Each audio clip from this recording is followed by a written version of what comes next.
Friends, कैसे हैं आप लोग? आई होप सब ठीक होंगे। तो इस लेक्चर में हम करने जा रहे हैं कि change in quantity supplied and change in supply का क्या मतलब होता है। शुरू करने से पहले I will request you people to like share and subscribe my channel. Let's begin with the topic. तो चेंज इन क्वांटिटी सप्लाइड पहले हम समझते हैं कि क्या होता है।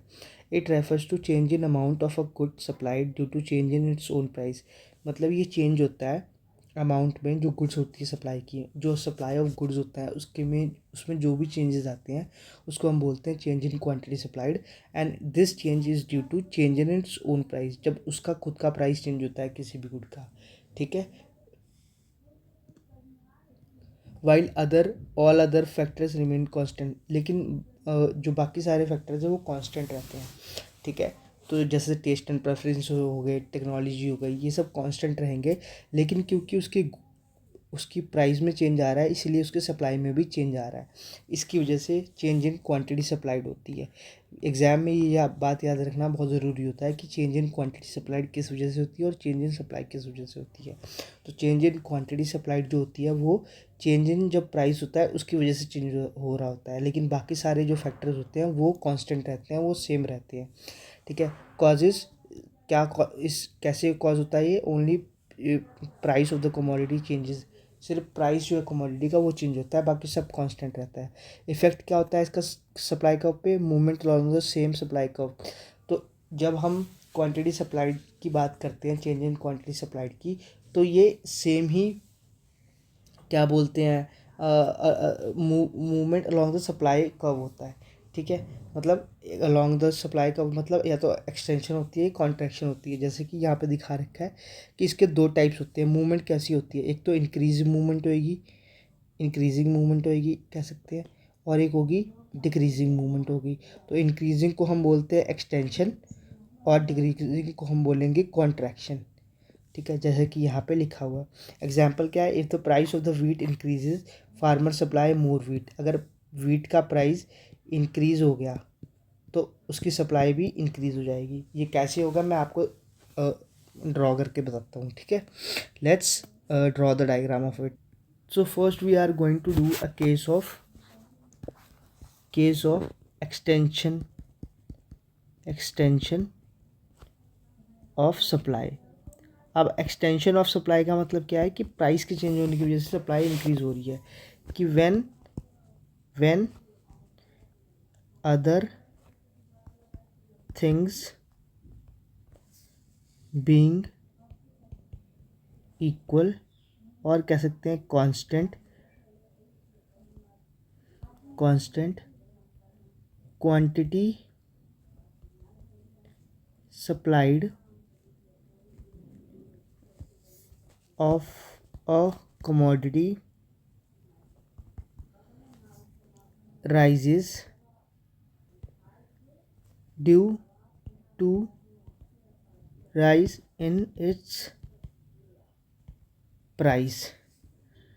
ठीक है। when other things being equal or constant quantity supplied it increases due to rise in price। Price increase हुआ है, उसकी वजह से क्वांटिटी सप्लाइड भी इंक्रीज हो गई है। This is nothing but the extension of supply. ठीक है। अब मैं इसका अगर शेड्यूल बनाऊँ एक, तो ये प्राइस है और ये क्वांटिटी सप्लाइड है। प्राइस 4 है, क्वांटिटी सप्लाइड 20 है। प्राइस 8 हो गया, क्वांटिटी सप्लाइड 40 हो गया। ठीक है। तो जैसे प्राइस इंक्रीज़ हो गया वैसे ही सप्लाई भी इंक्रीज़ हो गया। और इसका डायग्राम कैसे बनता है? ऐसे Y axis origin, X axis, Y axis पे हमने ले लिया प्राइस, एक्स एक्सिस पे ले लिया क्वांटिटी सप्लाइड।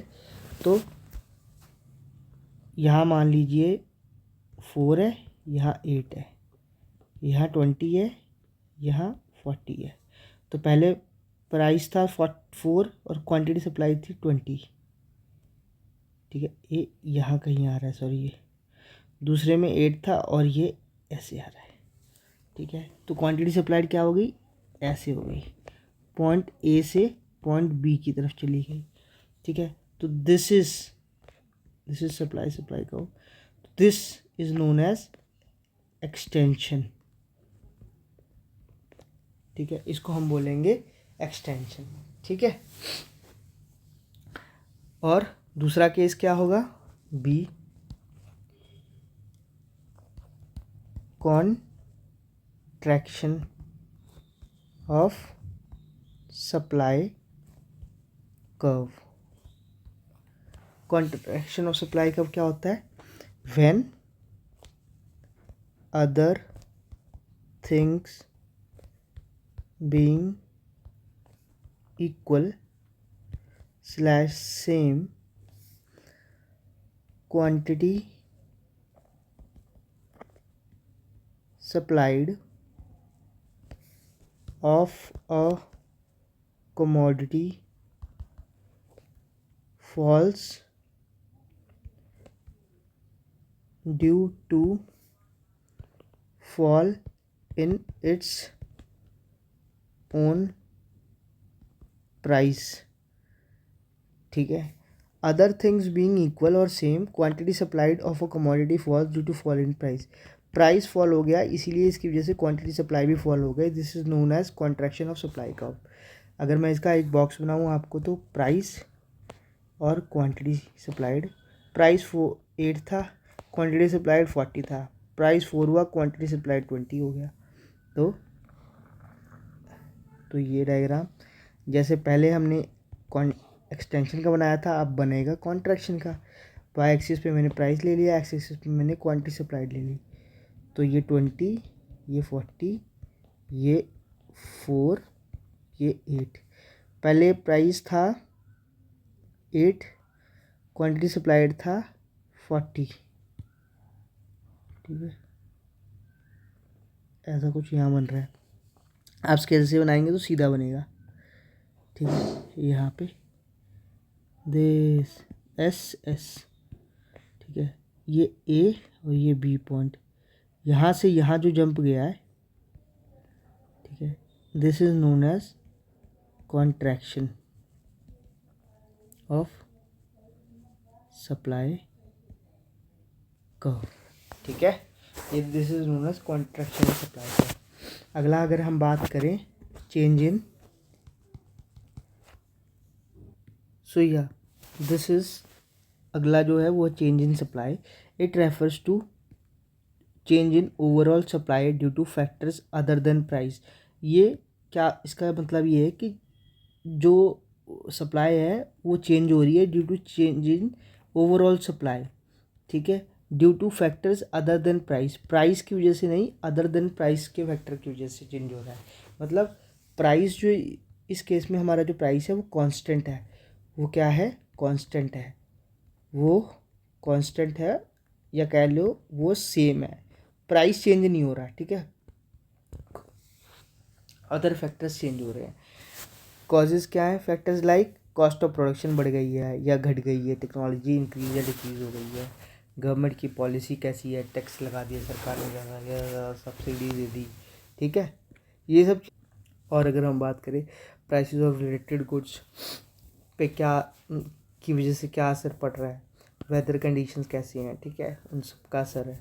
मतलब प्राइस फिक्स्ड है, प्राइस उतना ही रहेगा, लेकिन क्योंकि कुछ दूसरी चीज़ें बदल रही हैं, इसकी वजह से सप्लाई जो है मार्केट में वो बदल रही है।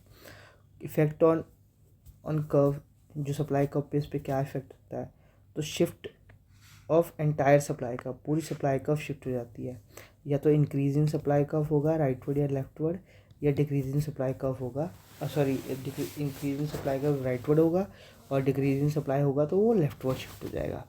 एग्जाम्पल क्या है, if new technology reduces production cost, अगर नई टेक्नोलॉजी प्रोडक्शन कॉस्ट रिड्यूस कर रही है तो उससे क्या होगा, हमारी सप्लाई जो है वो इंक्रीज़ हो जाएगी।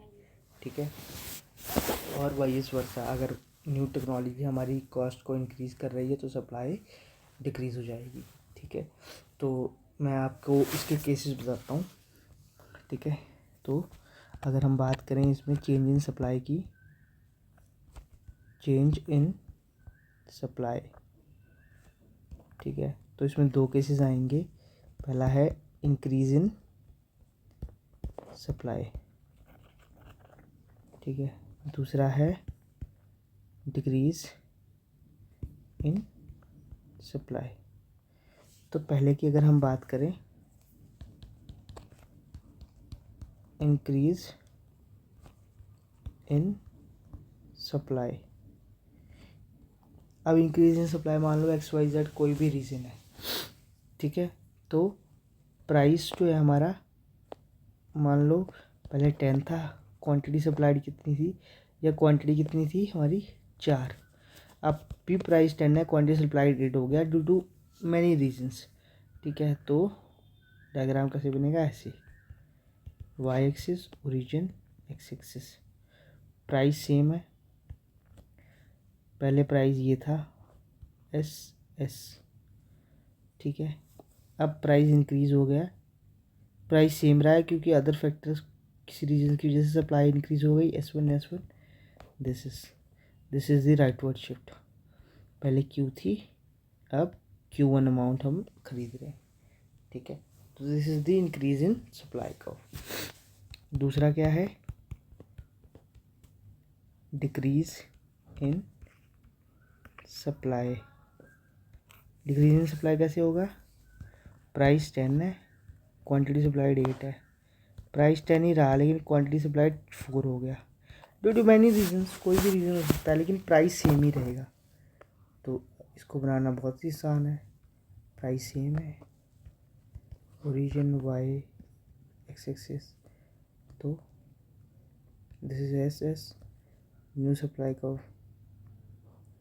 This is S1 leftward shift हो गई सप्लाई कर्व, Q1 और ये तो Q था, ठीक है। This is decreasing supply curve.